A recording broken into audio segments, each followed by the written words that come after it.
السلام علیکم ورحمۃ اللہ۔ سوال ہے، دنیا بھر میں مسلمانوں پر ظلم و ستم ہو رہا ہے، اللہ تعالیٰ امت پر مسلمانوں پر رحم فرمائے، آمین۔ وجہ کیا ہے؟ وجہ میرے پیارے بھائی، اسلام کا دعویٰ کر کے اسلام سے دوری ہے۔ ہماری زبان پر ضرور ہے اسلام کا دعویٰ، لیکن ہم اسلام اور ایمان سے دور ہیں، تو یہی وجہ ہے ہمارے ذلیل اور رسوا ہونے کی۔ اس لیے ہمیں چاہیے جو دعویٰ ہے دعوے مطابق عمل کریں، اسلام پر عمل کریں۔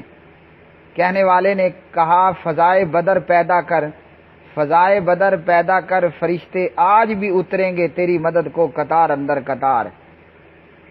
تو ابو بکر رضی اللہ عنہ بھی لا الہ الا اللہ محمد الرسول اللہ پڑھتے تھے اور میں بھی پڑھتا تھا، ان کا اسلام سے اور ایمان سے تعلق تھا۔ ہمارا دعویٰ ہے مگر اسلام اور ایمان سے تعلق نہیں ہے تو ایسا ہے کہ جس میں دراڑیں ہی دراڑیں ہیں، کمزوری اور کمزوری ہے، خرابی اور خرابی ہے۔ ہمارے اندر واہن کی بیماری پیدا ہو چکی ہے، ہمیں زندگیوں سے پیار ہے، ہم چاہتے ہیں لمبی لمبی زندگیاں ملیں، موت سے بچنے کی کوشش کرتے ہیں، موت سے نفرت ہے۔ وہ مسلمان تھے کہ ان کو موت سے پیار تھا، اس لیے ان کو زندگیاں عطا ہوتی تھیں۔ ہمارا تعلق اللہ کے قرآن سے ختم ہو چکا ہے۔ ہم نے قرآن کو مردوں پر، قبروں پر برکت کے لیے پڑھنا تو رکھ لیا ہے، قرآن پر عمل کرنا چھوڑ دیا ہے۔ جب ہم قرآن پر عمل کریں گے، ہمارے ایک ہاتھ میں اللہ کا قرآن ہوگا، نبی علیہ السلام کا فرمان ہوگا، تو دوسرے ہاتھ میں محمد الرسول اللہ صلی اللہ علیہ وسلم کی تلوار ہوگی۔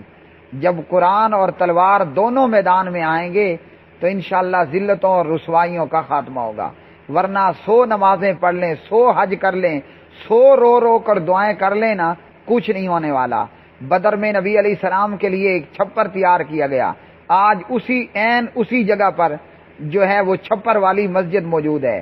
نبی علیہ السلام نے معرکہ بدر سے شروع ہونے سے پہلے رو رو کر دعائیں کی، صرف پیغمبر کی رونے اور دعائیں کرنے پر فرشتے نازل نہیں ہوئے، بدر کا معرکہ نہیں ہوا مسلمانوں کے ہاتھ میں، رو رو کر دعائیں کی اور پھر اٹھے اور تلوار نکالی اور تلوار چلائی۔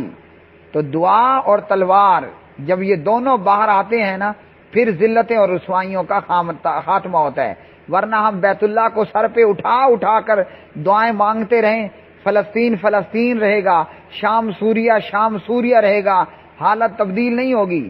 حالت تبدیل تب ہوگی کہ ایک طرف ہمارے ہاتھ میں مسلح ہو تو دوسری طرف تلوار ہو، جب رات ہو تو مسلح بچھا لیں، جب دن نکلے، سورج نکلے تو تلوار نکال لیں، انشاءاللہ معاملہ بہتر ہو جائے گا۔ لیکن فی الحال تو ایسا دور دور تک منظر نہیں آتا۔ ہاں، باتیں کرنے کے ہم شعر ہیں، اقبال بڑا اپدیش من باتوں میں تو مول لیتا ہے، گفتار کا غازی ہے کردار کا غازی بن نہ سکا، یہی مسلمان امت کا حال ہے۔ باتیں ہم ایسے کریں گے کہ صلاح الدین ایوبی کو پیچھے چھوڑ دیں گے، اور جب میدان عمل آتا ہے تو کیا عام کیا خاص، کیا حکمران کیا جرنیل کیا اکمولی کیا مقتدی، سب موت سے بھاگ رہے ہوتے ہیں۔